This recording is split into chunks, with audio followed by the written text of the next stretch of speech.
स्वः तत्सवितुर्वरेण्यं भर्गो देवस्य धीमहि धियो यो नः प्रचोदयात्। हे ईश्वर, हम यह पठन पाठन आपको प्राप्त करने और कराने के लिए साधन के रूप में करने जा रहे हैं। इस कर्म को और इसके कर्म फल को भी आपको अर्पित करते हैं। ओम शांति शांति शांति। सबको सादर नमस्ते जी। आज हम विचार करेंगे ईश्वर से हमारे कैसे कैसे संबंध हैं, कितने संबंध हैं। ठीक है, अद्भुत संबंध। और वो परमपिता परमात्मा हमारे लिए कितना उपयोगी है और अधिक से अधिक उपयोगी कैसे हो सकता है, उससे कितने हमारे संबंध हैं और जो संबंध हैं उनको हम घनिष्ठ कैसे बनाएं, ये भी विषय बनेगा। ईश्वर से संबंध को घनिष्ठ कैसे बनाएं। ठीक है जी, ईश्वर से संबंध घनिष्ठ कैसे बनाएं। देखो, इसका उपाय मंत्र में बता दिया गया है। पहले मंत्र पढ़ते हैं। ओम आहिष्माशुनवे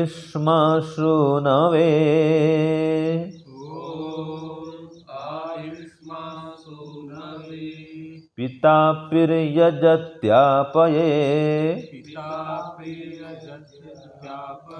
पिता पिर्यजत्यापये सखा सख्ये वरेण्यः सखा सख्ये वरेण्यः। ओम आहिष्मासुनवे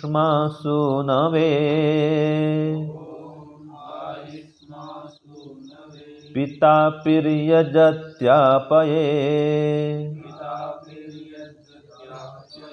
सखा सख्ये वरेण्यः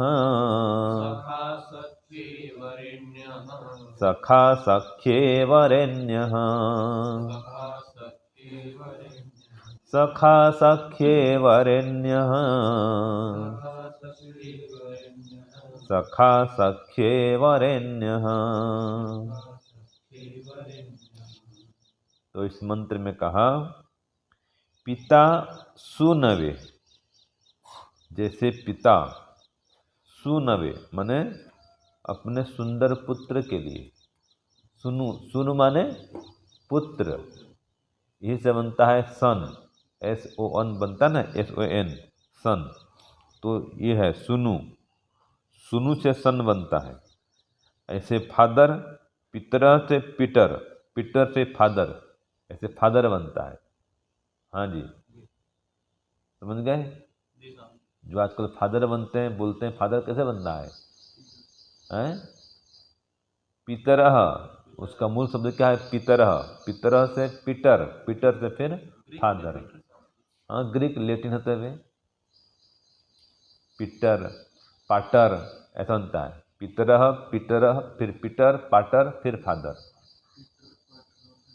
हाँ, ऐसे बनता है। लेटिन ग्रीक होते हुए इंग्लिश। ऐसे मातरह से मदर, स्वसारह से सिस्टर, भ्रातारह से ब्रदर, ऐसे बनता है। ये संस्कृत में आता है, MA में भाषा विज्ञान एक पुस्तक है। तो कैसे निर्माण होता है शब्दों का उसमें बता दिया गया है। ठीक है ना, संस्कृत से कैसे कैसे अभ्रंश होते होते ये अंग्रेजी बना है, ये सब वहाँ बता दिया गया है। जैसे कि दिसंबर महीना, ये 10वां महीना दिसंबर, अक्टूबर 8वां, नवंबर 9वां। ये कब शुरू होगा, जब जनवरी फरवरी को हटा दो, 2 महीना कट करो, तो शुरू करो मार्च से। ठीक है, तो सितंबर 7वां, अक्टूबर 8वां, नवंबर 9वां, दिसंबर 10वां, ये है क्रम है। तो भारतीय वर्ष के अनुसार गणना करेंगे तो ये ठीक बैठता है ये, ठीक है। तो जनवरी से आरंभ नहीं होता है, इसलिए हमारा कब होता है? चैत्र प्रतिपदा, वो मार्च लगता है, वो चैत्र शुक्ल प्रतिपदा, तो शुरू होता है मार्च से, तो ठीक बैठता है ये क्रम। तो मंत्र में कहा कि पिता सुनवे, जैसे पिता अपने पुत्र के लिए ही स्म आयजति, सर्वथा सर्वदा सहायता प्रदान करता है, हमेशा सहायता प्रदान करता है, सर्वदा सर्वथा सर्वत्र सहायता प्रदान करता है। जहाँ भी पिता है वो पुत्र के लिए सहायक बनेगा ही बनेगा। सर्वकालीन पिता वो परमात्मा है। तो परमात्मा से हमारे संबंध पिता पुत्र के भी हैं, और पिता पुत्र का भी संबंध है, और पुत्र पिता का भी संबंध है। वो हमारा पिता है, हम उसके पुत्र हैं। दूसरे अर्थ में वो भी हमारा पुत्र है। हाँ जी, ईश्वर भी हमारा पुत्र है, क्योंकि हमारे दुखों को दूर करता है। और पिता क्यों है? क्योंकि पालन करता है। पा रक्षणे धातु से पिता बनता है। यह पालयति स पिता, जो पालन करता है वो पिता कहलाता है। और परमात्मा कैसा है? यह पाति सर्वान, जो सबका पालन करता है। यह पाति सर्वान स पिता परमेश्वर, ये है जो सबका पालन करता है, वो परमपिता परमात्मा परमपिता परमेश्वर है। तो जैसे एक पिता देखते हैं हमेशा अपने बच्चों पर कृपालु होता है, दया करता है और उन्नति प्रगति चाहता है, ऐसे परमात्मा भी हमेशा हमारा विकास चाहता है, हमारी उन्नति प्रगति चाहता है, हमें सुख देना चाहता है। ठीक है जी। तो पिता भी है, माता भी है, ये संबंध हमारा अद्भुत है परमात्मा से। यहाँ पर आया है आप ही आप, ये बंधु बंधु के लिए सहायक होता है। ऐसे ही सखा सख्य, एक सखा माने एक मित्र दूसरे मित्र के लिए सहायक होता है। तो ये सारे संबंध परमात्मा से हमारे लागू होते हैं, घटित होते हैं। वो हमारा बंधु भी है, हमारा मित्र भी है, पिता भी है, पुत्र भी है, माता भी है। इसलिए बोलते हैं ना, श्लोक क्या बोलते हैं? त्वमेव माता च पिता त्वमेव, त्वमेव बन्धो च सखा त्वमेव, त्वमेव विद्या द्रविणं त्वमेव, त्वमेव सर्वं मम देव देव। तो ईश्वर को कहा सर्वम, आप सब कुछ मेरे हो, देवों के देव हो, महादेव परमात्मा आप हो। तो आप ही माता हो, पिता हो। ये कितने संबंध हो गए देखो। हाँ जी, ये बच्चों को सिखाने के लिए बढ़िया है। ईश्वर से हमारे बहुत सारे संबंध हैं, उसमें 5-6 संबंध बच्चों को याद कराओ, और इसको कभी मत भूलो। हम भी हमेशा याद रखें इन संबंधों को। जो हमेशा सर्वत्र याद रखता है वो कभी असहाय नहीं होता, कभी दुखी नहीं होता है। जैसे कि ईश्वर हमारी माता है। हाँ जी, क्या है जी? ईश्वर माता है, हम उसके पुत्र हैं। फिर ईश्वर हमारा पिता है और हम उसके पुत्र हैं। ठीक है। फिर ईश्वर हमारा गुरु है, हम उसके शिष्य हैं।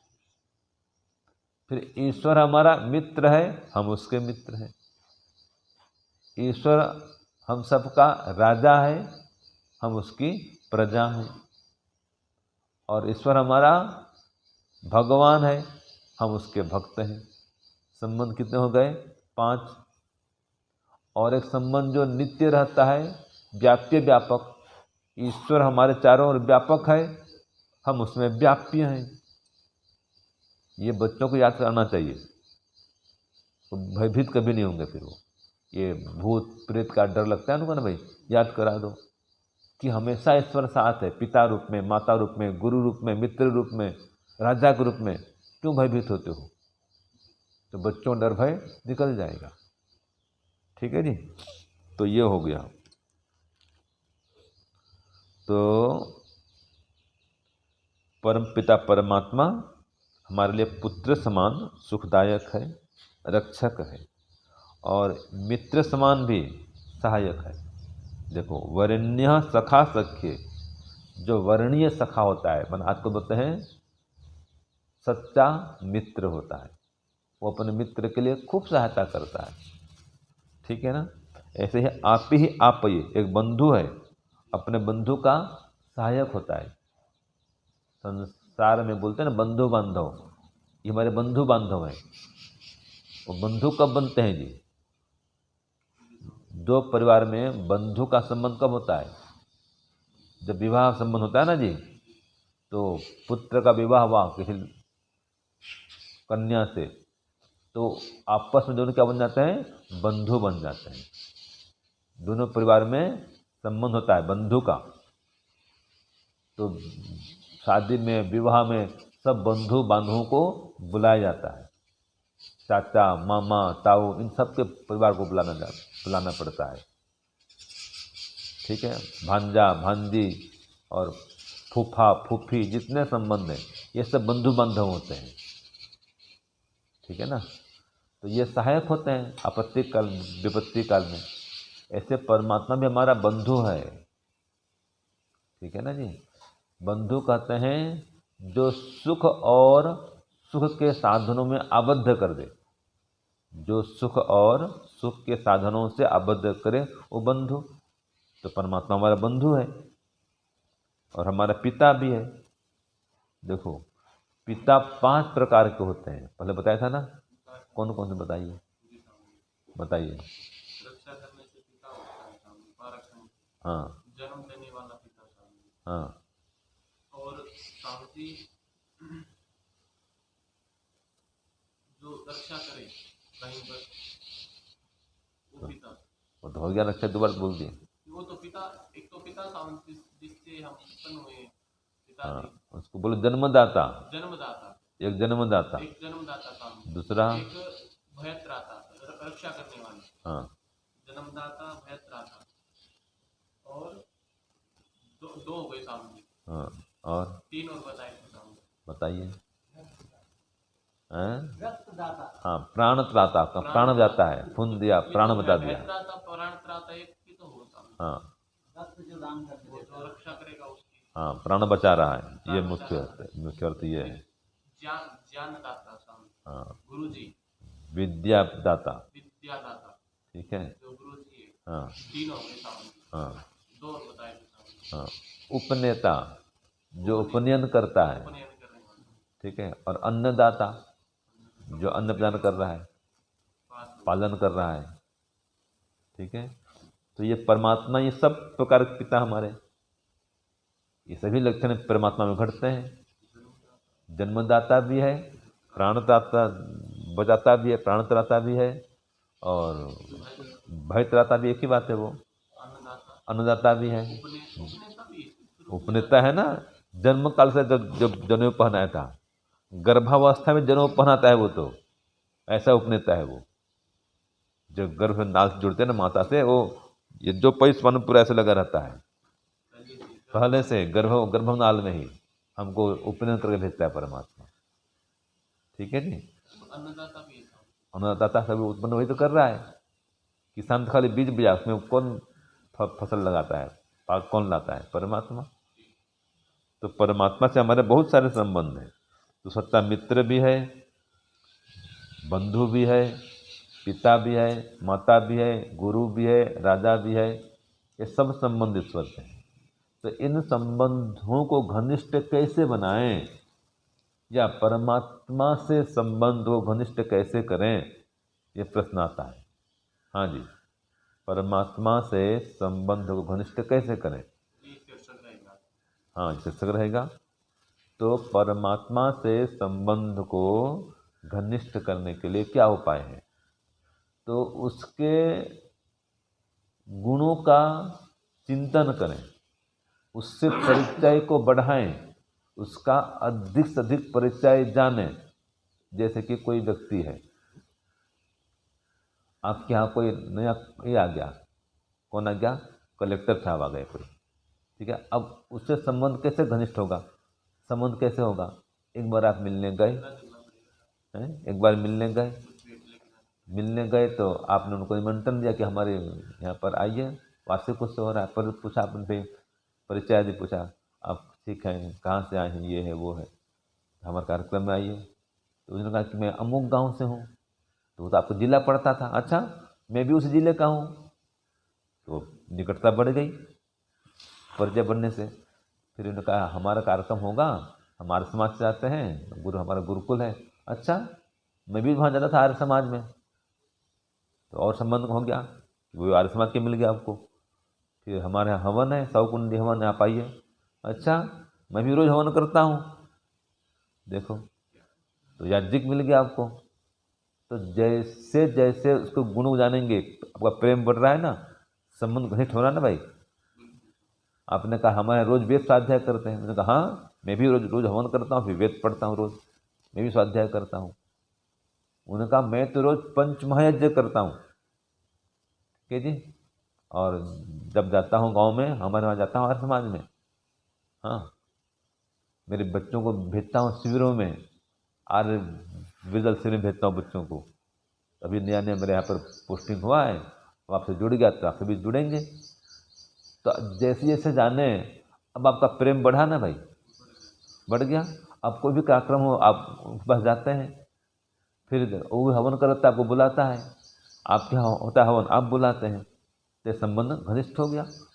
तो जैसे जैसे उससे आपका परिचय बढ़ा, ठीक है, आपके विचार मिले, आपका संबंध घनिष्ठ हो गया, आपका गुण कर्म स्वभाव मिला, उससे परिचय मिला, प्रेम बढ़ा, तो संबंध घनिष्ठ हो गया। ऐसे ईश्वर से जैसे जैसे आपका परिचय बढ़ेगा, उसके विषय में जितने जितना जानेंगे, उसके गुण कर्म को जानेंगे और अपनाएंगे, तो जैसा वो करता है ऐसे आप करेंगे, तो संबंध घनिष्ठ हो जाएगा। जैसे आप हवन करते हैं, वो कलेक्टर साहब हवन करते थे, आप वेद पढ़ते, वो वेद पढ़ते थे, संबंध घनिष्ठ हो गया। ये जान करके मिल करके संबंध को आपने मजबूत किया। ऐसे ईश्वर भी वेद का ज्ञान देता है, आप भी वेद का ज्ञान बांटो सबको। ईश्वर परोपकार करता है, आप भी परोपकार करो। ईश्वर दया करता है, आप भी दया करो। ईश्वर सबको मित्र मानता है, आप सबको मित्र मानो। तो जो जो परमात्मा करता है ऐसे ऐसे आप करते जाओ। परमात्मा न्यायकारी है, न्याय करता है, आप भी न्यायकारी बनो, न्याय करो, तो संबंध घनिष्ठ हो जाएगा। तो परमात्मा के गुणों को पहले जानना, फिर उसके गुणों को धारण करना, यह है संबंध को घनिष्ठ करने का उपाय। तो जहाँ पर गुण कर्म स्वभाव मिल जाते हैं, वहाँ पर संबंध घनिष्ठ हो जाता है, ठीक है। जहाँ पर विचार संस्कार मिलते हैं, वहाँ पर संबंध घनिष्ठ होता है। तो मंत्र में कहा है कि वरेण्य सखा सख्य, एक मित्र अपने मित्र के लिए सर्वथा सहायता प्रदान करता है, मतलब हर प्रकार से जितना हो सके सहायता करता है। पिता भी करता है, बंधु भी करता है। तो ईश्वर सब कुछ है, बंधु भी है, पिता भी है, मित्र भी है, सखा भी है, गुरु भी है। तो एक मंत्र और आता है ना, स न पितेव सुनवे अग्ने सूपा यनुभव। वहाँ भी कहा है कि परमात्मा पिता समान कल्याण करने वाला है, पालन करने वाला है।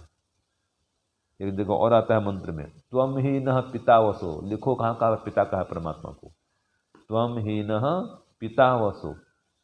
और स्पष्ट कहा देखिए, हे ईश्वर आप हमारे पिता हैं, हमको वसाने वाले हैं। तो 3 जगह मिल गया, स न पिता और त्वम ही न पिता, हाँ, और यहाँ पर आया पिता सुनवे, हाँ तुम्हें माता से पिता, तो श्लोक में है वो। तो कहाँ कहाँ ये पिता का शब्द आता है, उपदेश में काम आएगा आपको। और यह पाति सर्वान, सब पिता परमेश्वर, जो सबका पालन करता है, वो पिता परमेश्वर है, परम पिता है। तो देखो, जब तक आप ईश्वर के संबंध में ज्ञान नहीं बढ़ाएंगे, आपका प्रेम नहीं बढ़ेगा, परिचय नहीं बढ़ाएंगे उससे, आपका प्रेम नहीं बढ़ेगा। तो उसके परिचय को बढ़ाओ, उसके परिचय को जानो अधिक से अधिक, कैसा उसका स्वभाव है, कैसा उसका स्वरूप है। तो उसका चिंतन करो, उसके लिए मनन करो, उसकी उपासना करो, उसके पास में बैठो, उसके पास में जाओ, उससे मिलो जुलो, तो संबंध मजबूत होता है संसार में।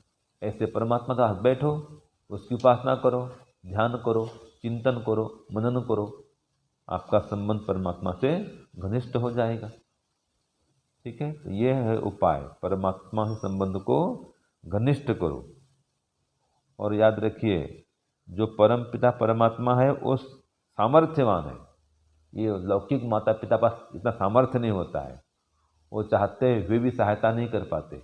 और परमात्मा तो पूरा सामर्थ्यवान है, हर प्रकार से सहायता वो प्रदान करता है और प्रदान करने में समर्थ है।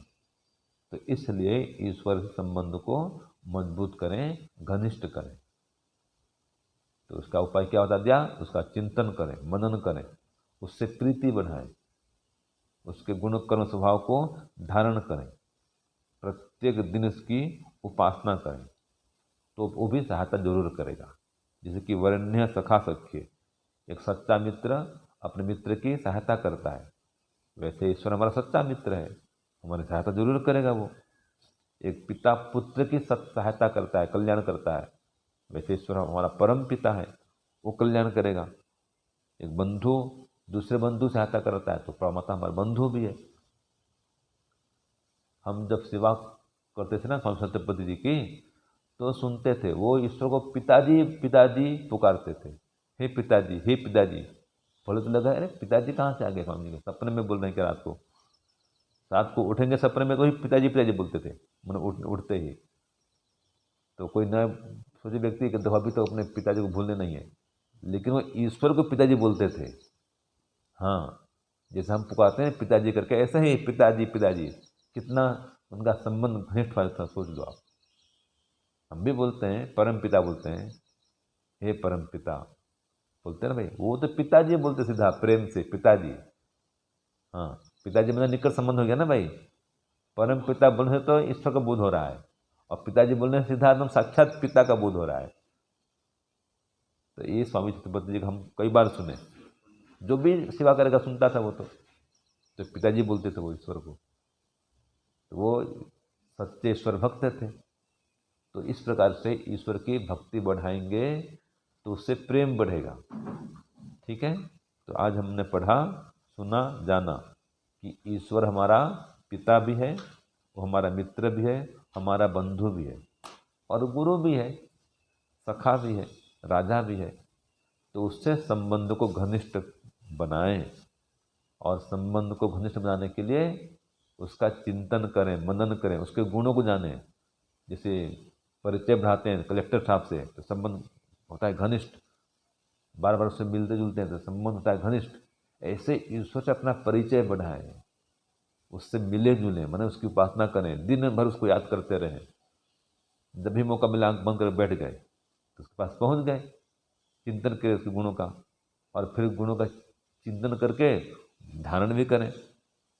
तो ईश्वर के गुणों का चिंतन और उसका धारण, उसके कर्मों का धारण, जैसा उसका स्वभाव है वह स्वभाव बनाओ, तो उससे संबंध आपका घनिष्ठ होगा। और जिसका संबंध घनिष्ठ हुआ ईश्वर से, वो कहीं भयभीत नहीं होगा, खास करके मृत्यु भय से तो भयभीत होगा ही नहीं वो।